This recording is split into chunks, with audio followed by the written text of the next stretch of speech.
जय जैन बंधुओं, प्रतिदिन की भांति आज भी हम सभी एकत्रित हुए हैं विश्व लोकप्रिय कार्यक्रम सम्यक समाधान में।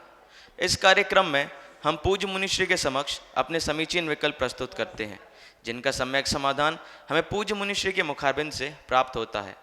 आप सभी अपना प्रश्न मुनिश्री के समक्ष एक चिट्ठी में लिखकर उन तक पहुंचा सकते हैं। आपके समीचीन विकल्प का सम्यक समाधान पूज्य मुनिश्री के मुखारबिंद से बिल्कुल सरल शब्दों में प्राप्त किया जाएगा। तो अब हम द्वय मुनिराजों के चरणों में त्रय बार नमोस्तु करते हैं एवं उनसे निवेदन करते हैं कि आज की इस अनूठी विधा को प्रारंभ करने की अनुकंपा करें। नमोस्तु मुनिश्री, नमोस्तु मुनिश्री, नमोस्तु मुनिश्री। ओम नमः सिद्धेभ्य।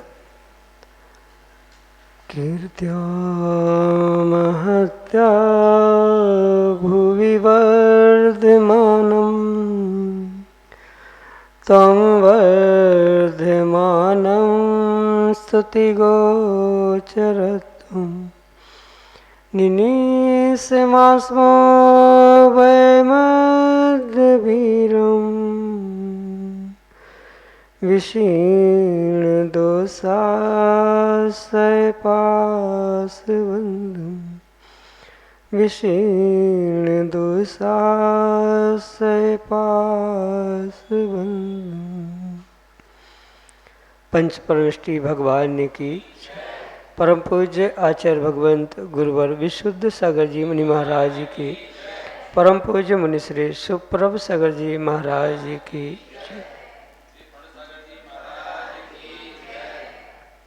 समीचीन विकल्पों का सम्यक समाधान।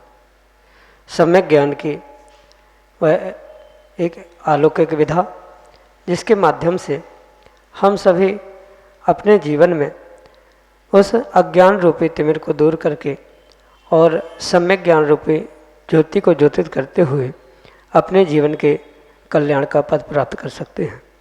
परम पूज्य मुनिश्री सुप्रभ सागर जी महाराज द्वारा प्रश्न नाम के स्वाध्याय के रूप में प्रदत्त वह अनूठी विधा प्रारंभ करते हैं। और आज के पहले विकल्प के लिए गाड़रवाड़ा मध्य प्रदेश से श्रीमती वर्षा जैन महाराज श्री के चरणों में बारंबार नमोस्तु निवेदित करते हुए अपना समीचीन प्रश्न रख रहे हैं कि महाराज जी, हम अपने योग और उपयोग को स्थिर कैसे रखें। हमारे समीचीन विकल्प का सम्यक समाधान करते हुए हमारा मार्गदर्शन करने की कृपा करें। नमोस्तु महाराज जी, नमोस्तु। ओम नमः सिद्धम। परम पूज्य आचार्य भगवान गुरुवर विशुद्ध सागर जी महाराज के, परम पूज्य मुनिश्री सुप्रभ सागर जी महाराज की जय। योग और उपयोग ये बिल्कुल दो भिन्न भिन्न पहलू हैं। भले ही जीव इन दोनों पहलुओं को गहराई से और विवेक से नहीं समझ पाता और शायद इसी कारण से वह दोनों में से किसी को भी स्थिर नहीं कर पाता। मन, वचन और काय, इन तीनों को उपचार से भले ही योग कहा, पर इन तीनों के निमित्त से जो आत्मा में होने वाला परिस्पंदन है, हलन चलन है, उसे ही वास्तविकता में योग कहा। और अगर उपयोग को भी हम समझें तो उपयोग भी आत्मा के उस ज्ञान दर्शन रूप परिणति को ही स्वीकार किया गया। पर मुख्य अंतर इन दोनों में समझने के साथ ही उसके स्थिरता का प्रयास किया जा सकता है, क्योंकि योग मन, वचन, काय के निमित्त से होता है। इसलिए अगर उस आत्मा के परिस्पंदन को ठीक करना है या स्थिर करना है तो सबसे पहले मन, वचन और काय रूपी बहिरंग योगों को स्थिर करना, उसके व्यापार को शांत करना आवश्यक।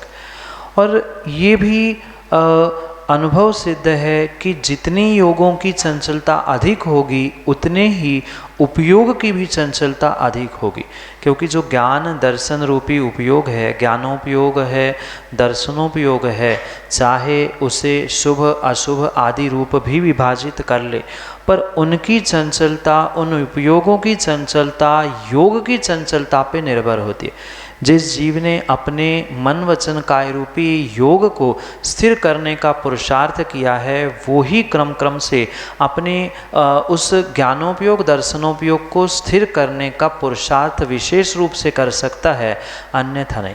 इसलिए विशेषतः श्रावकों को सबसे पहले अगर स्थिरता का पुरुषार्थ करना है तो मन वचन काय रूपी योगों को स्थिर करने का पुरुषार्थ करना होगा। क्योंकि कई बार आपने अनुभव भी किया होगा, माला फेरते समय या पूजा पाठ करते समय भी आँख खुली है तो जितने लोग आ रहे हैं जा रहे हैं, क्या हो रहा है क्या नहीं हो रहा है, इसके प्रति स्वाभाविक रूप से अपनी आपकी आंखें जाती है। जहाँ काय योग गया वहाँ अपने आप वह मनोयोग भी पहुँच जाता है, और मनोयोग काय योग या वचन योग कोई भी योग चंचल हुआ तो जो उपयोग आपका उस पूजा में, माला फेरने में, स्वाध्याय जाप या किसी भी क्रिया में चल रहा था, वह उपयोग भी स्वाभाविक रूप से उस क्रिया के प्रति या उस कार्य के प्रति अपने आप खींचा चला जाता है। इसलिए सर्वप्रथम पुरुषार्थ अगर किसी को स्थिर करने का है तो सबसे पहले जीवों को योगों को स्थिर करना है। और योगों में भी भले ही आचार्य भगवंतों ने सबसे अधिक पाप या आश्रव के हेतु मनोयोग का कहा है, पर फिर भी अगर योग को स्थिर करने का पहला स्थान अगर किसी को दिया है तो वह काय योग को दिया, क्योंकि शरीर जितना स्थिर होगा उतने आपके वचन स्थिर हो जाएंगे, और जितने वचन स्थिर होंगे उतने ही आपका मनोयोग स्थिर होगा। क्योंकि सूत्र में भी आचार्य भगवंत उमा स्वामी कहते हैं कि काय वांग मनः कर्म योगा।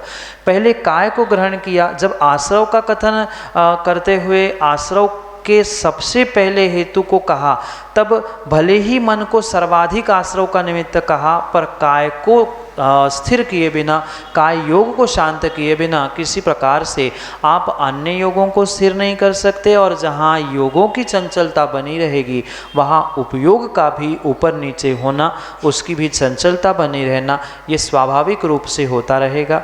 इसलिए पहले अपने शरीर को योग रूप शांत करने का प्रयास करना होगा, स्थिर करने का प्रयास करना होगा। जितने अधिक समय तक पूजा करते समय या कोई भी कार्य करते समय आप अपने शरीर को स्थिर करने का प्रयास करोगे, उतनी ही वचनों की और मन की चंचलता कम होगी। पुनः शरीर के कंट्रोल के बाद, मतलब एक बार एक आसन से हम बैठे हैं तो कम से कम ये संकल्प करके बैठे कि 1 घंटा हम अपने आसन को नहीं बदलेंगे, 1 घंटा हम अपने ग्रंथ जिनवाणी या प्रभु के अलावा हम किसी को भी देखेंगे नहीं। ऐसा संकल्प भले 1 घंटा नहीं, 2 मिनट, 5 मिनट, 10 मिनट क्रम क्रम से शक्ति को बढ़ाते हुए उसे बढ़ाने का प्रयास करेंगे तो काय योग कंट्रोल में आ गया। तो अपने आप क्रम क्रम से आगे के अभ्यास से आप अपने वचन योग, मन योग, ज्ञानोपयोग, दर्शनोपयोग सभी योग उपयोग को स्थिर करने का पुरुषार्थ कर सकते हैं। कभी कभार ऐसा भी हो सकता है कि जीव का योग चंचल होने पर भी वह अपनी संकल्प शक्ति से, एकाग्रता की शक्ति से अपने उपयोग को एक स्थान पर लगा सकता है। मतलब हम शुभ उपयोग में लगे हैं, कोई जीव वह अपने शरीर का प्रयोग शुभ क्रियाओं में कर रहा है, और ऐसे शुभ क्रियाओं में करते हुए अपने वह ज्ञान दर्शन को प्रभु के गुणों के चिंतन में लगाते हुए कुछ क्षणों, कुछ मिनटों के लिए उपयोग को स्थिर कर सकता है। क्योंकि योग और उपयोग जितनी एक साथ चलने वाली क्रिया है, उतनी ही अगर दृढ़ संकल्प से उसे स्थिर करते हुए या भिन्न समझते हुए उनमें परिणति जीव बदलता रहेगा तो उन दोनों की भिन्न भिन्न अवस्था भी देखने में आती है। जैसे कई सारे स्थानों में ऐसा देखने में आता है कि जीव कहीं अन्यत्र योग को प्राप्त हो रहा है, अशुभ योग के समय में भी अगर उसका शुभोपयोग रूप परिणत है, वह कार्य हो रहा है, ज्ञान दर्शन शुभ में लगा है और शरीर कहीं अशुभ स्थान पे है, अशुभ क्रिया को प्राप्त करते हुए भी वह नमोकार का स्मरण कर रहा है, तो वह मन योग से और अपने उपयोग से शुभ तक पहुंच रहा है। ये परिणति भी आपको समझते हुए कब कहाँ किसको कैसे स्थिर करना है ये स्वयं का विवेक होगा। पर सामान्य रूप से पहले क्रम से काय, वांग और मन इन योगों को संभालते हुए आप अपने उपयोग को संभालने का पुरुषार्थ करेंगे, तो ही इनकी स्थिरता को आप विशेषता से प्राप्त कर सकते हैं, अन्य नहीं, अन्यथा नहीं। यही आपके लिए सम्यक समाधान। क्षीर सागर उज्जैन मध्य प्रदेश से रेणु जैन अगले समीचीन विकल्प के लिए। जी महाराज जी, तत्व सूत्र के सेकंड अध्याय का लास्ट श्लोक है, औपाधिक मतलब उत्पाद जन्म वाले देव और नरक गति के जीवों को ही अकाल मरण नहीं होता है, जबकि केवली भगवान के ज्ञान में ये फिक्स है कि सभी की आयु फिक्स रहती है। जब उन्होंने ऐसा देखा है तो फिर मनुष्य और तिर्यंचों के अकाल मरण क्यों होता है, मतलब अकाल मरण क्या है, इसको समझाइए। समय के पूर्व, आयु के पूर्व जो मरण होता है वह अकाल मरण है। दो प्रकार का मरण स्वाभाविक रूप से यहाँ समझना होगा, एक स्वकाल मरण और एक अकाल मरण। माना कि किसी जीव की 50 वर्ष की आयु वह लेके आया, आयु बंध उतना था, वह उसकी भुज्यमान आयु 50 वर्ष की थी। अगर वह जीव 50 वर्ष की अपनी आयु को पूर्ण करते हुए मरता है तो वह स्वकाल में उसकी मृत्यु स्वीकार की जाती है। पर कुछ ऐसे निमित्त आगम में पूर्वाचार्यों ने बताए हैं, जैसे रक्त का समाप्त होना, किसी शस्त्र अस्त्र से घात हो जाना, भोजन का निरोध कर लेना, या अन्य भी ऐसे कुछ कारण हैं जिस कारण से जो वे 50 वर्ष तक चलने वाले आयु के निषेक थे उसको जीव उस काल से पूर्व ही समाप्त करते हुए मृत्यु को प्राप्त करता है। पहले तो अकाल मरण क्या है ये समझना होगा, फिर केवली की ज्ञान की निश्चितता और अनिश्चितता तक हम पहुँचेंगे। जब ये परम सत्य है कि आयु को बिना भोगे जीव नहीं जा सकता, फिर अकाल मरण कैसे, यही स्पष्ट समझना कि 50 वर्ष के आयु के निषेक जो 50 वर्ष के समय में खिराता है वह स्वकाल में मरता है, और उसके पूर्व में जो उसे खिराकर नष्ट कर देता है वह अकाल मरण को प्राप्त करता है। माना कि किसी का एक्सीडेंट हो गया और उसके तीव्र संक्लेशित भाव हो गए, जो 30 वर्ष की उम्र में उसे एक्सीडेंट हुआ, आयु उसकी 50 वर्ष की थी, और उस 30 वर्ष के समय पर जो आयु के निषेक उसने अंतर मुहूर्त शेष रहने पर, वह अंतर मुहूर्त शेष रहने पर बचे हुए 20 वर्षों के जो निषेक है, आयु के निषेक होते हैं, वह 20 वर्षों के निषेक अंतर मुहूर्त में ही समाप्त करते। जैसे किसी मटके को आपने देखा होगा, मटके से बूंद बूंद पानी प्रति समय टपकता है, और टपकते टपकते कुछ समय ऐसा भी होगा कि अगर उसमें भरा नहीं गया तो मटका पूर्ण खाली भी हो जाता है। पर वह कुछ समय, कुछ घंटे, कुछ दिन बाद खाली होने वाला जो मटका है उस पर किसी ने पत्थर फेंका, कितने मिनट लगेंगे, चंद मिनटों में वह समाप्त हो जाएगा। जबकि चलने की शक्ति कितनी थी, 50 वर्ष तक आयु के निषेक चल सकते थे, पर कुछ ऐसी घटना घटती है पत्थर उस मटके पर लगने जैसी, जिसके कारण से वह आयु के निषेक पूर्व ही खिर के वह अकाल मृत्यु को जीव प्राप्त होता है। अब बात हम केवली तक पहुँचाए तो ये परम सत्य है, प्रत्येक केवली भगवान को या केवली भगवान को प्रत्येक जीव के आयु, बंधायुष आदि आदि का ज्ञान बिल्कुल बराबर होता है, और उनको ये भी ज्ञान होता है कि इस व्यक्ति की 50 वर्ष की आयु है, 30 वर्ष पे ऐसा निमित्त आएगा और 30 वर्ष के उपरांत उसकी ऐसी मृत्यु होगी। पर ये निश्चित केवली के ज्ञान में है। अकाल मरण मात्र क्षयोक्षमिक ज्ञान की अपेक्षा से कहा है, केवली भगवान के केवल ज्ञान की अपेक्षा से वह अकाल नहीं, अपितु ऐसा ही उसका नियोग था, ऐसा ही उनके केवल ज्ञान में झलका हुआ है। इसलिए मात्र क्षयोक्षम ज्ञान का ही विषय है कि इतनी आयु होने पर पहले खिर गई, ये हम अपनी अपेक्षा से उसे अकाल मरण कह रहे हैं, पर केवली के ज्ञान में यही झलका है। वह 30 साल की उम्र में ऐसा ऐसा एक्सीडेंट होगा और उसमें ऐसे निमित्त निमित्त मिलने के कारण से उसकी मृत्यु होगी। अगर किसी का बचा हुआ उसकी आयु बची है तो उसकी आयु को भी वो वैसे ही जानते हैं, वह बिल्कुल वह मौत की मुंह से वापिस आया जिसे कहते हैं, ऐसे जिसकी आयु है, ऐसी जिसकी दुर्घटना लिखी है उसका वैसा ही होता है। किसी भी प्रकार से भगवान के ज्ञान में वह अकाल रूप नहीं है, उनके ज्ञान में जो जैसा होना वह झलका है, उसमें कोई विकल्प नहीं। मात्र हमारे क्षयोक्षम ज्ञान की अपेक्षा से वह समय से पूर्व उसे खिरकर नष्ट कर देते हैं आयु के निषेकों को, इसलिए वह अकाल मरण कहा है। यही आपके लिए सम्यक समाधान। मानकुंवर लोहड़िया, नमक मंडी, उज्जैन, मध्य प्रदेश से अगले समीचीन। दोनों मुनिराज को नमस्तु नमस्तु नमस्तु। हे गुरुदेव, मेरा यह प्रश्न है कि एक भद्र मिथ्या दृष्टि अगर वो अपने आत्मा के सन्मुख हो तो उसकी अंतरंग परिणति कैसी होती है और बाहर का आचरण कैसा होता है? एक भद्र मिथ्या दृष्टि जीव जब अपने आत्मा के सम्मुख होते हुए अपने सम्यक दर्शन गुण को प्रकट करने का पुरुषार्थ करता है, तब वह स्वाभाविक रूप से बहुत बहुत बहुत ऊंची विशुद्धि को प्राप्त करता है, जिसके माध्यम से अंतरंग में वह 3 करण परिणामों को प्राप्त करता है।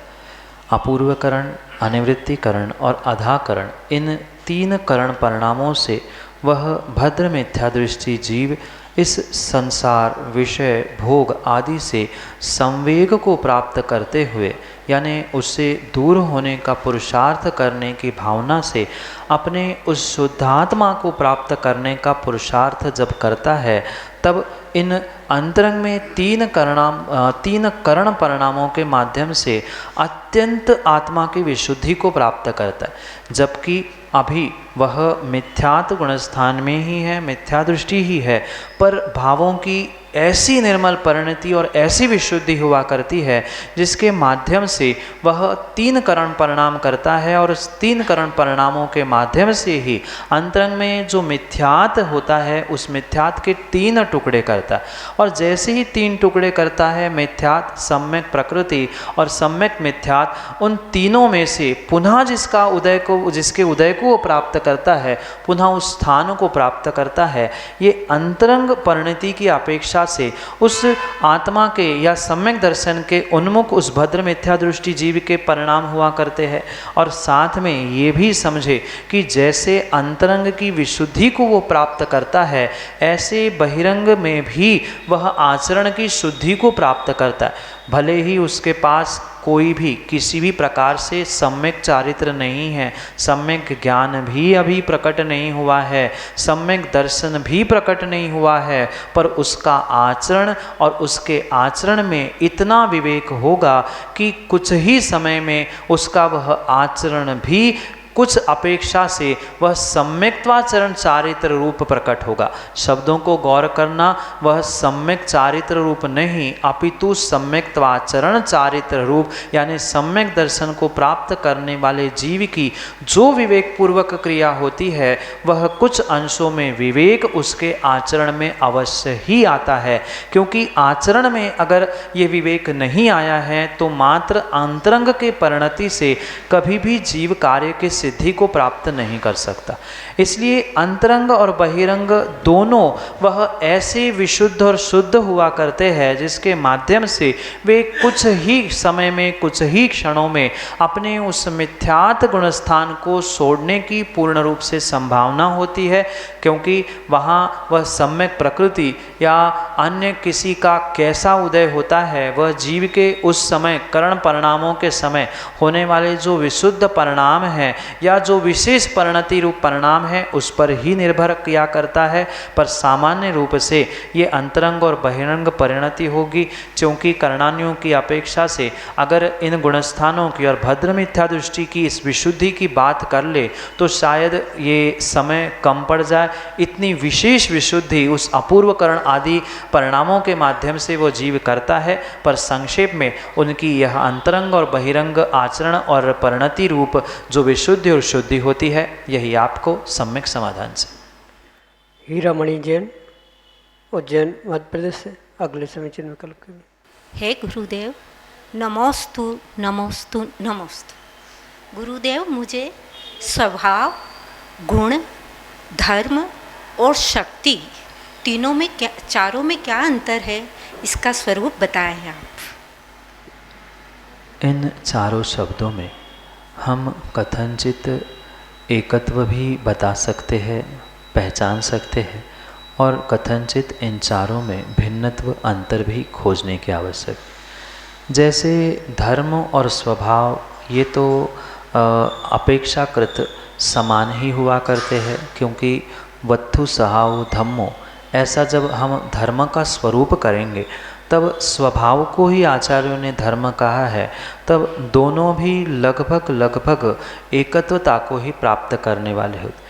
पर धर्म की जब परिभाषा भिन्न रूप से की जाती है, जैसे ऋणत्यं च धम्मो, चारित्रं खलु धम्मो, अहिंसा परमो धम्मो, दया धम्मो विशुद्धो, आदि आदि रूप जब धर्म की परिभाषा की जाती है, तब धर्म और स्वभाव में कथनचित अंतर किया जाता है। पर इस बात को बहुत गौर से समझे कि इन शब्दों में कथनचित ही अंतर किया जा सकता है, सर्वथा धर्म और स्वभाव भिन्न ही है ऐसा भी नहीं है। कथनचित गुण और स्वभाव भी भिन्न है ऐसा नहीं है, क्योंकि गुण और स्वभाव का स्वरूप समझाते हुए आचार्य भगवान देवसेन स्वामी आलाप पद्धति ग्रंथ में बहुत विशेषता से सूत्र देते हुए इन दोनों के स्वरूप को भिन्न भिन्न प्रकार से समझाते, क्योंकि स्वभाव भी द्रव्य में रहेगा, धर्म गुण भी द्रव्य में रहेगा, धर्म भी द्रव्य में रहेगी, शक्ति भी द्रव्य में रहेगी। उस एक द्रव्य के अधिकरण की अपेक्षा से,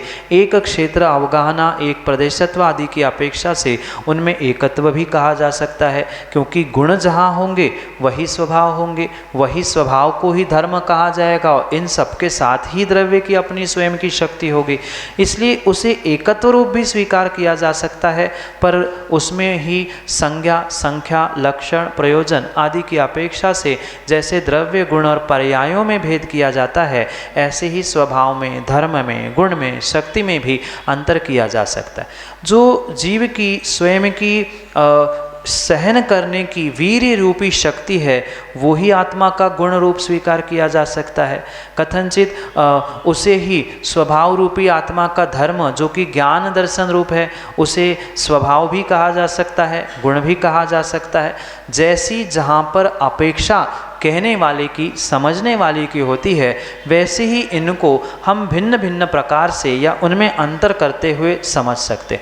जैसे लक्षण और गुण में थोड़ा सा ही अंतर है, जो व्यतिक बहुत सारे मिले हुए वस्तुओं में से जो किसी वस्तु के स्वभाव को, गुण को बताने वाला है, उसे लक्षण कहा है। तो ये मात्र अपेक्षाकृत इन सब में अंतर है, जबकि शक्ति इन तीनों से थोड़ी और अधिक अंतरता को या पृथकता को प्राप्त करी जा सकती है, की जा सकती है, जो अंतरंग में उसको किसी भी स्वभाव को, गुण को, धर्म को या किसी कार्य को धारण करने की जो पोटेंशियलिटी है, उसे शक्ति कहा जा सकता है। तो अगर वास्तविकता में हम समझे तो मात्र और मात्र अपेक्षा प्रयोजन की निमित्त से ही उनमें हम भिन्नत्व कर सकते, अंतर कर सकते हैं। सर्वथा इनमें अंतर नहीं है, क्योंकि वे उस एक द्रव्य के निमित्त से ही रहते हैं। हाँ, अगर दो गुणों की हम तुलना करें, किसी का स्वभाव और किसी का गुण, किसी की शक्ति और किसी का धर्म, इन भिन्न भिन्न द्रव्यों के आलंबन से हम अगर उसमें अंतर करें तो उसमें जमीन आसमान का और बहुत अंतर हो सकता है। पर सामान्य रूप से एक द्रव्याश्रित इन सब की व्याख्या हम करेंगे तो उसमें कोई बहुत जमीन आसमान का या बहुत बड़ा अंतर नहीं है। वस्तुतः उसमें अंतर नहीं है। संज्ञा, संख्या, लक्षण और प्रयोजन की अपेक्षा से उसमें कथनचित अंतर भी किया जा सकता है, कथनचित एकत्व को भी प्रदर्शित किया जा सकता है। यही आपके लिए अनेकांश से सम्यक समाधान। प्रवीणा भूता, उज्जैन मध्य प्रदेश से अगले समीचीन विकल्प। जी, गुरुवर के चरणों में नमोस्तु नमोस्तु नमोस्तु। हाँ, पदार्थ का आभास प्रतिभास भी होता है, सर्व ओर से निवृत्ति भी है, पर स्थिरता नहीं हो पाती। उसके लिए क्या प्रयास करें? माँ जहाँ पर प्रवृत्ति से निवृत्ति होगी और निज पदार्थ का वास्तव में प्रतिभास होगा, तत्वों का यथार्थ निर्णय होगा, तो स्थिरता तो अपने आप बनती ही बनती है। जहाँ हमें ऐसा लग रहा है कि हमें आभास प्रतिभास है, हमारी निवृत्ति है, हम सबसे दूर है, पर फिर भी स्थिरता नहीं हो रही है, तो स्वाभाविक यही उसका उत्तर है कि अभी पूर्ण रूप से जिस शक्त्यांश में तत्वों का निर्णय चाहिए, जितनी उत्कृष्ट तरीके से निवृत्ति चाहिए, उतनी उत्कृष्ट तरीके से निवृत्ति, तत्वों का निर्णय, भास प्रतिभास अभी पूर्णता को प्राप्त नहीं हुआ। इसी कारण से स्थिरता नहीं है। जिस समय ये पूर्णता को प्राप्त होगा, पूर्णता से संसार विषय भोगों से निवृत्ति होगी, राग द्वेष से निवृत्ति होगी, अपने निज आत्मा का प्रतिभास होगा, उसमें रुचि होगी, अनुभूति होगी, तो किसी भी प्रकार से बाहर के विषयों में या बाहर के निमित्त मिलने पर भी जीव अस्थिरता को या चंचलता को प्राप्त नहीं कर सकता। कहीं ना कहीं उनमें कमी है, इसी कारण से वह निज की स्थिरता जीव प्रकट नहीं कर पा रहा। और ऐसा करने के लिए सबसे पहले जीव को अपने उस निज आत्म तत्व का निर्णय करना बहुत आवश्यक है कि आज तक जिन विषय भोगों के पीछे मैंने चंचलता प्राप्त की, जिन पापों के पीछे उन पर पदार्थों का प्रतिभास और आभास में करता रहा, वह वास्तव में मेरा स्वरूप नहीं है, मेरा स्वरूप इन सबसे कुछ हटके है। ये सोचते हुए ही बुद्धिपूर्वक मन की और आत्मा की स्थिरता को जीव प्राप्त कर सकता है। बाहर के कितने भी कैसे ही साधन उपलब्ध हो नहीं हो, ये बहुत बड़ा विषय नहीं है, अपितु इन सबके साथ होने पर भी हमारी अपने आत्मा के प्रति, अपने स्व आत्म कल्याण के प्रति कितनी रुचि है, कितनी उसके प्रति हमारी लगन है, यही हमारी स्थिरता के लिए विशेषता देने के लिए विशेष पुरुषार्थ हो सकता है, अन्य किसी भी प्रकार से नहीं। इसलिए अपने आप को, अपने मन को, अपने आत्मा को, अपने परिणामों को स्थिर करने के लिए अंतरंग में इसकी आवश्यकता है, पर बहिरंग में जैसे धर्म ग्रंथों का पुनः पुनः स्वाध्याय करना, उनके स्वाध्याय के माध्यम से चिंतन मनन करना, ध्यान सामायिक आदि का पुरुषार्थ करना, इससे भी बहिरंग निमित्तों से भी कुछ अंशों में स्थिरता आप अवश्य ही प्राप्त कर सकते। अंतरंग और बहिरंग उन दोनों उपायों से अपने आप को स्थिर करने का इस प्रकार से आप पुरुषार्थ करें, प्रयास करें, यही आपके लिए सम्यक समाधान।